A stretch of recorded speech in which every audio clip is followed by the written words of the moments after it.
छात्रों सुप्रभात। आशा है आप लोग पठन पाठन में अब रुचि रख रहे होंगे। समय बैठा नहीं जाता, सतत चलता है। जो लोग समय के साथ चलते हैं वही शूरवीर कहलाते हैं। आप लोगों को हिंदी पाठ में, ये क्षितिज पाठ में 2 पाठ हमने बता दिया, उसका प्रश्न उत्तर कर लेंगे, फिर बाद में उसका रिवाइज नहीं होगा। अभी आपके व्याकरण अंश में सबसे ऊपर है उपसर्ग और प्रत्यय। उपसर्ग और प्रत्यय ये आपके पाठ्यक्रम में पढ़ रहा है। आपको पहले भी उपसर्ग के बारे में आप लोगों ने पढ़ा है, आज मैं फिर से इसे बता रहा हूं। उपसर्ग, उपसर्ग किसको कहते हैं, ये क्या होता है? उपसर्ग संस्कृत में ये विधान है कि एक से अनेक, पहले एक को हम एक ब्रह्म और ये सारे हम संतान, तो उसी नियम को हर जगह लागू किया जा गया है कि ब्रह्म एक है और जीवात्मा, ये जो अनेक जीवात्मा है इस ब्रह्म से सटा हुआ। उसी तरह एक मूल शब्द है, उसी मूल शब्द को उपसर्ग जोड़ करके एक नया शब्द बना सकते हैं, प्रत्यय जोड़ करके नया शब्द बना सकते हैं। तो उपसर्ग कहाँ जोड़ेंगे मूल शब्द में? शब्द से पहले। और प्रत्यय कहाँ जोड़ेंगे? शब्द के बाद में। तो उपसर्ग मूल शब्द, ध्यान दे, मूल शब्द। पहले आपको मूल शब्द खोजना होगा। ऐसे आप क्या कहते हैं, अपनी, ये सब में उपसर्ग खोजने मत लगेगा। पहले मूल शब्द खोज करके देखेंगे कि उससे पहले कोई शब्दांश है, तब वह जाके उपसर्ग है।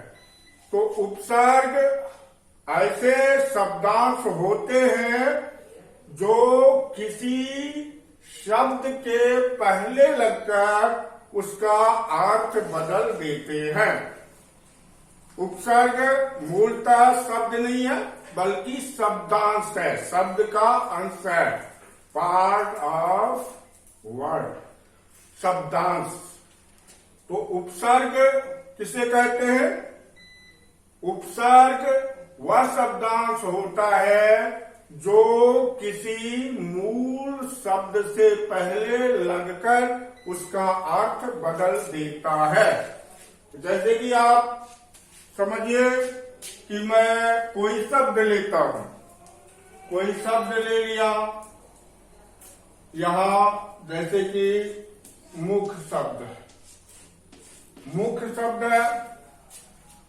अब इससे हमको कोई दूसरा शब्द बनाना है, तो क्या करना होगा कि इसके आगे उपसर्ग रखना होगा। कौन सा उपसर्ग, वह चयन करना हमारे विवेक पर निर्भर है। मान लीजिए इससे पहले प्रा जोड़ दिए तो क्या बन जाता है? प्रमुख। भी जोड़ के देखेंगे तो क्या बन जाएगा? विमुख। नया शब्द बन गया, प्रमुख, विमुख, विमुख। तो आपने क्या देखा कि पहले मूल शब्द हमको लेना होता, उससे पहले हम उपसर्ग को जोड़ सकते हैं। तो पुनः यह ध्यान में बैठा लें कि उपसर्ग ऐसे शब्दांश को कहते हैं जो किसी मूल शब्द से पहले लगकर उसका अर्थ बदल देता है।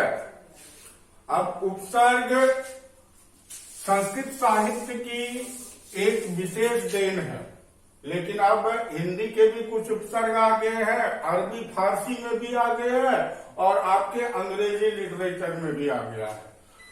तो उपसर्ग संस्कृत में जो मूल उपसर्ग होते हैं वह 22 होते हैं। अब हिंदी और संस्कृत मिलाकर के 47 उपसर्गों की चर्चा की गई है और उन उपसर्गों से भी और अधिक उपसर्गों की संख्या हो गई है। आज मैं कुछ नवम वर्ग के स्तर का कुछ उपसर्ग के बारे में मैं चर्चा करूंगा। जैसे कि एक उपसर्ग अ से रिलेटेड ही उपसर्ग है। सबसे पहले तो ऑल है। आपको वर्णमाला की शुरुआत अ से होती है, लेकिन आपको जब अ का अर्थ पूछा जाता है तो बड़े मुश्किल में फंस जाते हैं। आप तो नहीं फंसेंगे, ये यदि आप ध्यान से सुन रहे होंगे तो कोई पूछेगा अ का अर्थ तो आप नहीं फंसेंगे। बड़े बड़े जो शिक्षक गण है वो भी अ का अकबक आपको उत्तर देंगे, लेकिन आपको ऐसा नहीं करना है।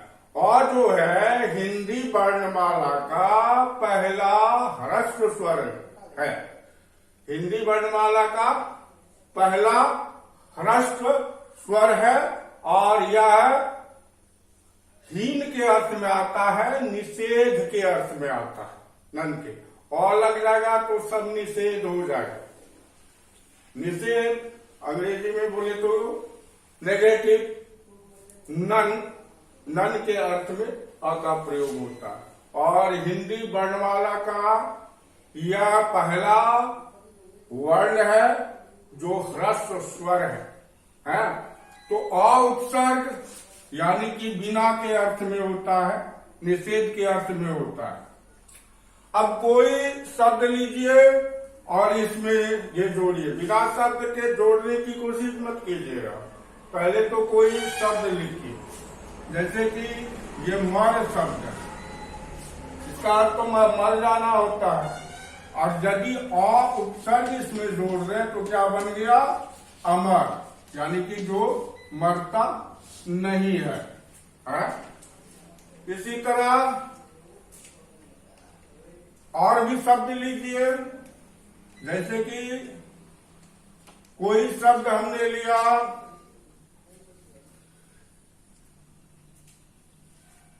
कर्मण्य। कर्मण्य काम करने योग्य। इसमें यदि आप अ उपसर्ग जोड़ देंगे तो जस्ट इसका विलोम हो जाता है कर्मण्य। अकर्मण्य। ठीक है, ये दो उदाहरण काफी है। अभी समय यहाँ कम रहता है, बाकी इसके ऊपर में आप चार और इससे बनाएंगे। ठीक है, अ उपसर्ग से हो गया। अब दूसरे नंबर का उपसर्ग दो ही हम पर उदाहरण देंगे, बाकी सब में आप ये ध्यान रखिए कि चार आपको होमवर्क के रूप में बना के लिखना है।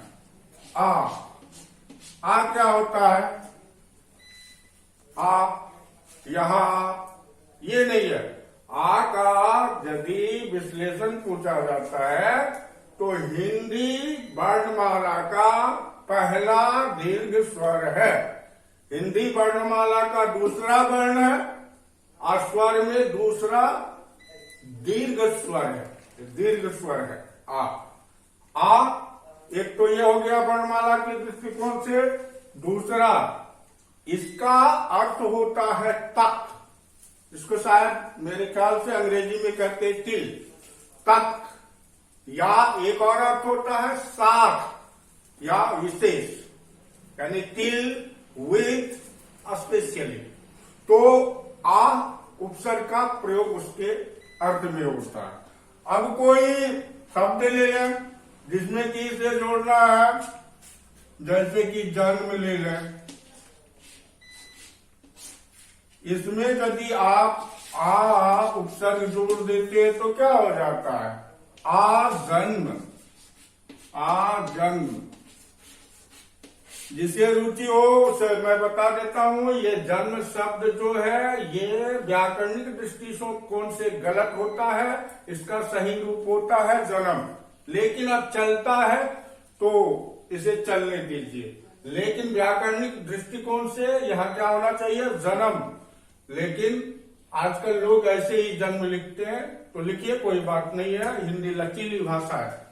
तो आ जोड़ जन्म, आजन, आ पहले जोड़ा या जन्म पहले लिखा? जाहिर है कि जन्म लिखा है तब उपसर्ग जोड़ा है। ध्यान रखिएगा, हड़बड़ी की नहीं है। पहले हम मूल शब्द खोज लेते हैं तब उसके आगे उपसर्ग लगाते हैं, ठीक है। तो यह जन्म तक या जन्म भर, तो वो हो गया आ जन्म। अब मान लीजिए धार लिख दे, मूल शब्द ले ले, और इसमें यदि आ उपसर्ग जोड़ देते हैं तो क्या हो जाता है? आधार। धार क्या होता है? धारण करने योग्य, धारण करने तक, आधार। अंग्रेजी में शायद आप लोग बेस कहते हैं, जिस पर हम धरते हैं, कुछ रखते हैं। तो आधार यानी धारण करने तक, ठीक है। इन दो उपसर्गों को आपने अच्छी तरह समझ लिया। दो तो मैंने उदाहरण दिया है और आपको क्या करना है? 4 उदाहरण आपको लिख करके भेजना है शीघ्रता के साथ। अब अगला उपसर्ग अ से ही रिलेटेड लेते हैं, अधिक। अधिक ये उपसर्ग है, यह विशेष के अर्थ में लगता है। विशेष, विशेष के अर्थ में, जैसे कि वर्ष।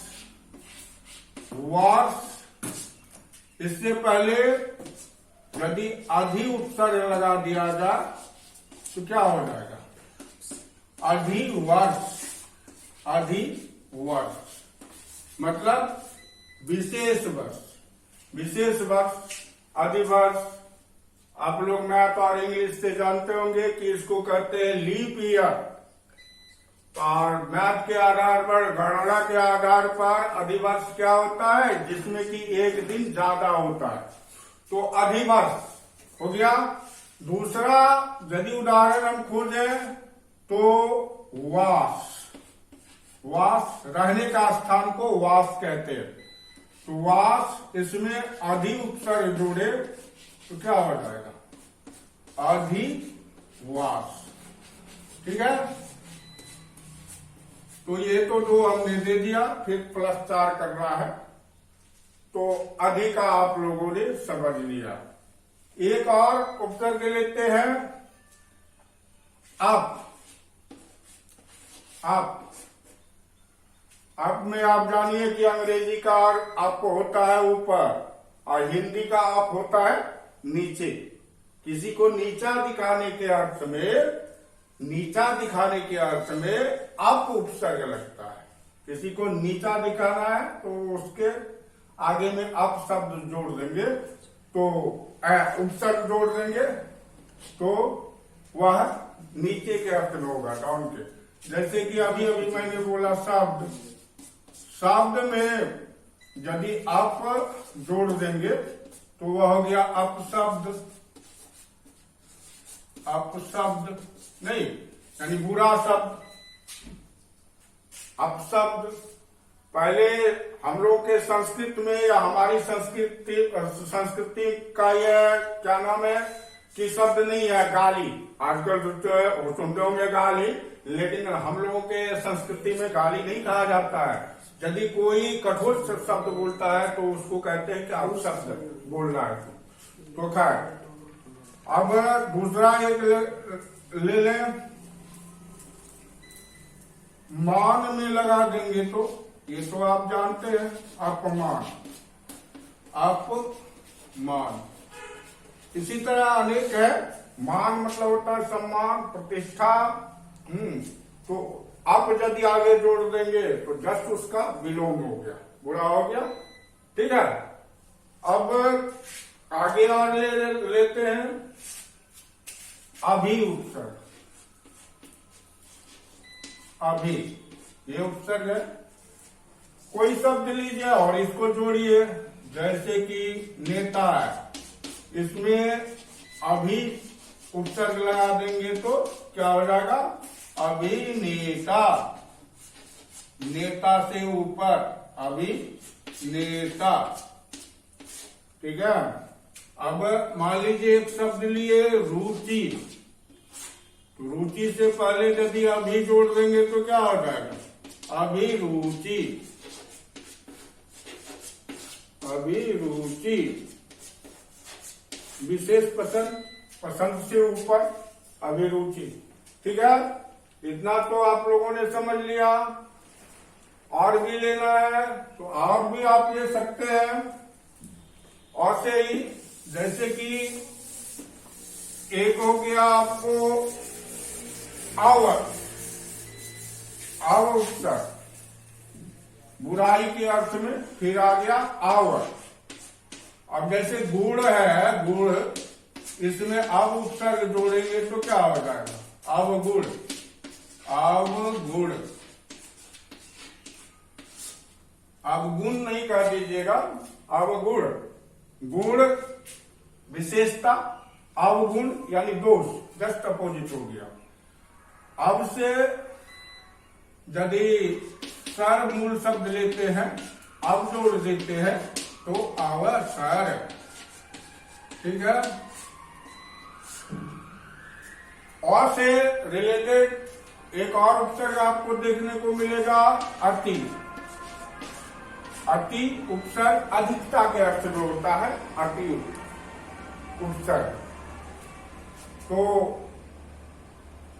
हम दूसरे टाइप से उदाहरण आपको देते हैं, जो कठिन है वही हम लिखते हैं।